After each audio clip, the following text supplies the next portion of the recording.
Hello, people of the planet. Welcome back to my channel. I want to thank you all for joining me for yesterday's episode today. And I don't think I put out a review for the day before either. I'm in the middle of packing and I'm moving across country, but enough on that later. Enough on that for now. We'll talk about it later. My name is Abby. This is Port Charles Public Radio, brought to you by my dad's office in Texas. If you can't hear the bubbling in the background anymore, it's because we lost our fish. Goldfish are very hard to keep, you guys. Very hard. Anyway, let's get into yesterday's episode. I might blend it with the one before with some comments. So let's go ahead and get into that. So yesterday we had 1, 2, 3, 4, 5, 6, 7, 8, 9, 12, 13, 14, 15, 16. It looks like we only had 16 people on yesterday.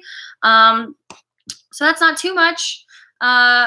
Is Peter and Maxie on there? Yeah, Maxie is. Oh, I forgot Peter. So 17. Yeah, let's get into it. We could talk about. So Ava's pretty happy in the public to be married. She started it off the day before, letting us know that they did not sleep together. She slept in a different room, and that she got some prenuptial agreements ready for him to sign because she's not stupid, and they didn't have a prenup before. So, you know, sorry. That's my sister. I'm gonna have to tell her I'm doing a live show. Anyway, so, and she slept with a gun, and he took it from her. That's kind of funny. Live. And,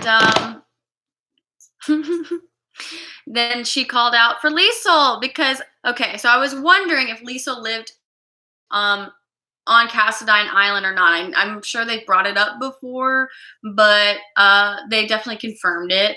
And she's over here yelling, Liesl! Liesl, where the fuck are you? Yeah, I'm here. Okay, cool. Can you stay here? Liesl's like, I don't want to. I only care about Nina. If Nina needs me to go where she's going to go, I'm going to go with her. And she's like, no, please stay, please stay. Ava's definitely scared to be at home alone with Nicholas. And Liesl says that to him. You know, she's scared to be around you. And he's like, I'm not somebody to be afraid of. And she's like, sure. But then Ava goes out into the world and she runs into Sonny and she's like, hey, have you heard the good news? I'm Mrs. Nicholas Cassadine. And she bats her eyes. I'm telling you, she did this whole, it was adorable. And then she tells her brother before that, she tells her brother the real truth, that he gave her the freak of her life or whatever, the scare of her life, and used Kiki against him. So she's going to make his suffering prolonged and she's going to clean him out or something like that. So I guess that's what's going to happen here, is that Ava came in to fuck Nicholas's financial life up. So that'll be fun. Fucking Ava. I love that she's doing shit like this. I kind of hope she runs around saying her name is Ava Jerome Cassadine. That's just a thought. Yes, this is Ava Jerome Cassadine. Love it. Let's see. Yeah, we could talk about Nina. Okay, they started the episode with Nina being there bright and early, but like, and Charlotte was still asleep, so it was just, say hi to Clyde. This is Clyde. This is the love of my life. He wanted to get in on it. So we started the episode with Nina just sitting there bright and early. They said that Charlotte was still asleep. She couldn't get to sleep. She was all worked up all night, so she's exhausted from crying or talking or whatever, worrying it was. So Nina was just like there. And Mr. Gray was like, Nice to see you here, Nina. Is Charlotte okay? And they're like, yeah, Charlotte's fine. Tell her father that, yeah, he can't get her back. And then Martin leaves, and Nina's face the whole time that Lulu's throwing her little hissy fit about how he kidnapped my daughter. And Max is like, well, he didn't technically kidnap her because, like, he is her father, and you do have a custody agreement, and it was his week. So, no, he didn't technically try to kidnap her. Oh my God, are you defending him? Because it sounds like you are. And it's like, no, honey. Her mom comes in. No, honey. What she's saying is it's not that. He's not kidnapping. You have to deal with the fact that y'all have a custody agreement. And Lulu's like, no, I don't.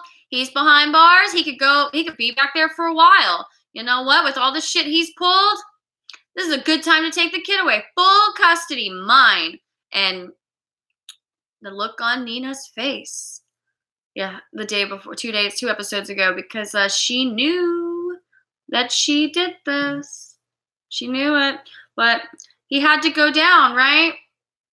He had to go down. So that we're gonna see how that plays on. You know, Nina was in her so then in yesterday's episode, Nina was in her office, and Maxie seemed a little pissed off at her because she had to deal with everything with the magazine while Nina's over here trying to prep for her wedding. And come to find out, she wasn't actually really trying to prep for her wedding. She was trying to prep for a revenge plot with Nicholas. And while, Maxie's not pissed off that she kept this whole Nicholas and Ava plot away, she overhears that, Jax was in on it.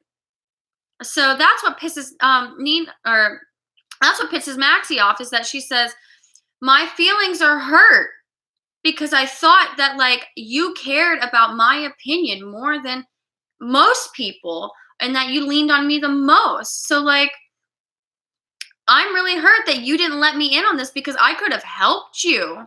Even if I didn't agree with what you were doing, I could have helped you, and you not letting me in hurt my feelings. Like, does our, like, sisterhood not fucking matter to you?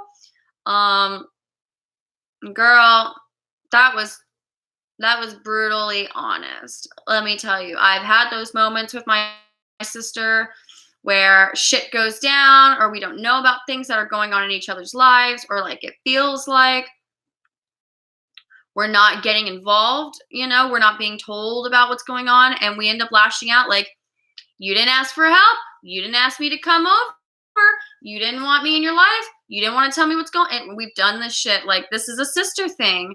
And I'm glad that Maxie and Nina have that. I'm glad that they were able to work through it a little bit. Nina was like, no, that's not what it was about. No. I do care about your feelings. I do care about your support. It was just I don't even know what she said. She was like, it was just something I needed to do. I didn't want to bring anybody into it. I had to think about it. Jax just found out. Or I don't even know what she said to Maxie to calm her down, but later it didn't look like Maxie was calm about it. It looked like Nina was, like, back to life, and she said, hey, we're good, right? And she was like, we're good. So I guess Maxie's a little pissed off still. We'll see what that's about. Let's see. We can talk about Sam and Jason. How, first off, I don't know what the fuck she was wearing. She's wearing all black and this chain belt that makes her look like the wife of a convict. Like, yes, I'm gonna stand by my mobster man right here. It's funny, they're all squished together, and then Diane comes in, they separate. Like, y'all, there is a two-way mirror in front of what y'all are doing, and there is a two-way mirror in front of the door next to you as this person's walking in. So, like, they already saw y'all sitting close together. The rest of the fucking room already saw it too. And then she stands up and she's wearing this outfit that's like, convict with him. Like, it was so, okay, whatever, Sam. And they just want to switch her PO up because they feel like her parole officer is out to get her and is wanting her to mess up versus somebody who is trying to keep her from messing up. And they want to trade. And Robert's like, Why would I do that? I only like to help good people, and Sam's not that good. She's not that good of a person. She's with you. She's done some bad shit. Why should I help you?" And they were like, "Well, what if we traded? What if we traded you something? You get us a new parole officer, and we give you dirt on Peter August, because that is what Robert really needs and desperately wants, is cold, hard, concrete evidence on Peter August." Ava's, or not Ava, Anna's pretending like she's finding it, and then when she's finding it, she's making up reasons to not see it. Um, Robert don't play that game. Robert's like, "All right, show me what you got." And they look over, and he's like, "All right, well, I need some cold, hard evidence. You bring it to me, and I'll fix your little parole problem." And they just kind of all smiled at it. Because now that means that, what? What? That Sam's gonna go do some PI stuff on this, and Jason's gonna do some PI stuff on this. Are they gonna work together? I don't know. I don't like how this is going now. Obviously, they're gonna be working together. Maybe they should just stick to being over the phone. It was really dumb of them to try to meet up at Carly's house, because Sonny is also a convict or a felon. So, like, whether or not, like, she got caught for seeing Jason, it's like, you still got caught for, like, going over to another felon's house if you would have gotten caught.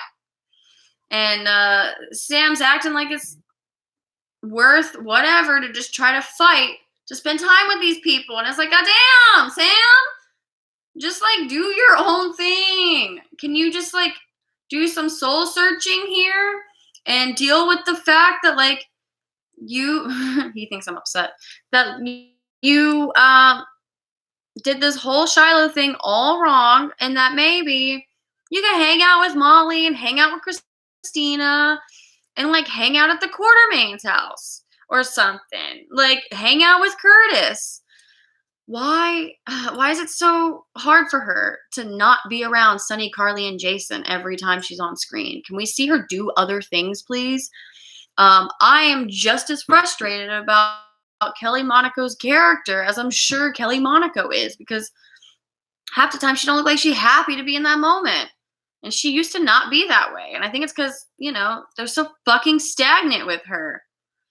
Anyway, we could talk about Sonny and Carly, how Sonny bought Gladys a car to get the hell out of Dodge. And she was like, "It's a great gift. It's brand new. I love it.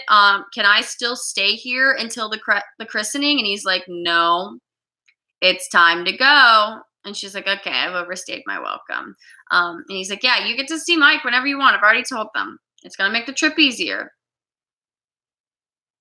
And she says, "Okay, thanks. Here's some paperwork that I found on Alzheimer's patient care, a clinical test trial thing that's happening." And now Sonny took that home to Carly, saying, "Yeah, I'm going to sign my dad up for this trial. I'm going to call this doctor and see if he can be one of the patients, because 9 out of 10 working means maybe he could be one of the 9 out of the 10 for the next one."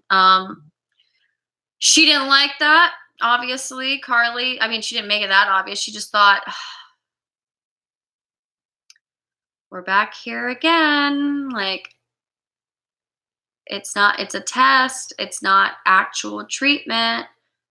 You don't know if it works. And he's like, "Well, I mean, it could." And that's what Sonny wants, is to fucking try. That's what he keeps saying over and over again. He keeps getting paperwork thrown at him about trials and, test labs or whatever that are going to be able to try to fix this. And Carly said there is no magical cure for Mike. And I think Sonny said is, well, it'll give him more time and maybe it'll help find a cure.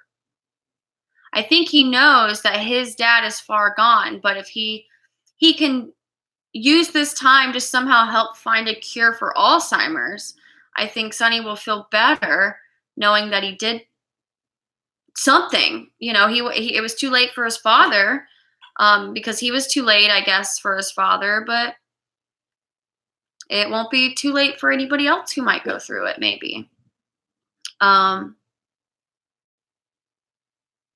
You see that little, let's see, you see that little baby right there? That's my other kid. Bucky, stop. Yeah, I guess we'll see where that goes with Sunny and Carly and potentially Gladys coming back around. Um, let's talk about Anna and Peter. Yup, she asked him, do you know any of these companies? Do you know this one contracting company? He's like, yeah, that was Faison's contracting company. I used to work there. Yeah, not looking good, Peter. Are you going to tell her the truth? Are you just going to keep lying? Is she going to know you just going to keep lying? And like, Anna, are you just going to keep lying with him? You going to cover it up for him? Who knows? Who cares? Let's see where that goes. I mean, I'm pretty fed up with this whole like covering Peter's tracks storyline. The only way I really care about it is if we are going to keep him on the screen. If this is the way that they're exiting him, I'm super annoyed with it. But I want this to be the way that they're rehabilitating his character. I like it when they rehabilitate bad characters into decent or good enough characters to stay on. That's what they did with Ava. They rehabilitated her that she's there enough to stay there. And Valentine, no matter how much crap he pulls, they've rehabilitated him enough to keep him. And I want to keep Valentine. And I kind of hope they do the same thing to Peter. If they're going to finish out figuring out just how bad he is, and he breaks up with Maxie because he's lied to her, who fucking cares? I mean, that's fine. As long as maybe he gets to move in with Anna because him and Maxie broke up, and that's the only place he has to go is his mother's. That would be super sweet.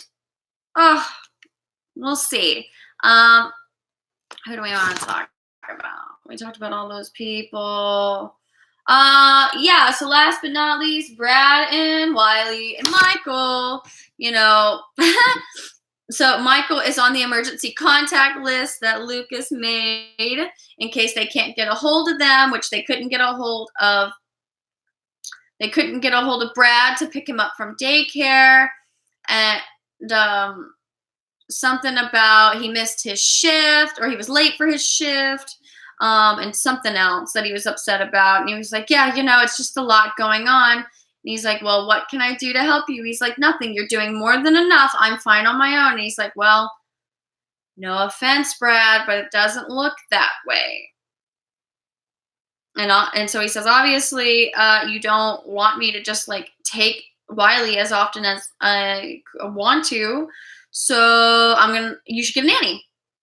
And he's like, we can't afford a nanny. That's hilarious. Lucas was a doctor, and this kid is a lab tech, and they can't afford a nanny. I mean, I guess it's true because, like, times are tough in this world, and you could be two people in the medical field and with a new baby and still not be able to, like, afford everything. That's probably accurate. But rich bitch Michael over here was like, no. I'm going to hire a nanny. You don't have a choice. You need one. And so it looks like for the scenes for tomorrow, Brad's like, or Michael, someone is going to say the perfect person is Willow. Willow's going to be the perfect person to be his nanny, which I thought she got a job this year. I mean, it's January, but maybe she didn't actually get a job. Like, maybe she's not teaching right now. I thought she finally, like, got some sort of teaching job. Or no, she didn't. It just was a bust. I can't remember, but that's where we're at on that. It looks like she's going to be spending a lot more time with them, and I don't know if he's just going to blurt it out to them or what. How much longer the storyline's going to go on. It's January 2020, so I don't think it's going to come through with February sweeps.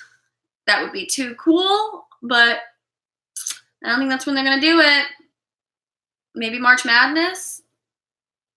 Maybe he's going to get sick during March Madness? We'll see.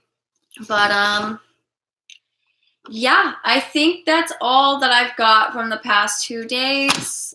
Sorry that I wasn't keeping track and doing them day of. Like I said, I'm in the middle of trying to get my life together and do things to leave. And I just don't have enough time to do everything that I want to accomplish in a day. Um, Thanks for sticking with me. Come back later. I'm going to watch Fridays, and you bet your ass I'm going to review it because it's Friday. And Fridays are always very exciting. And they leave us on cliffhangers. So, peace to the planet. Thanks so much.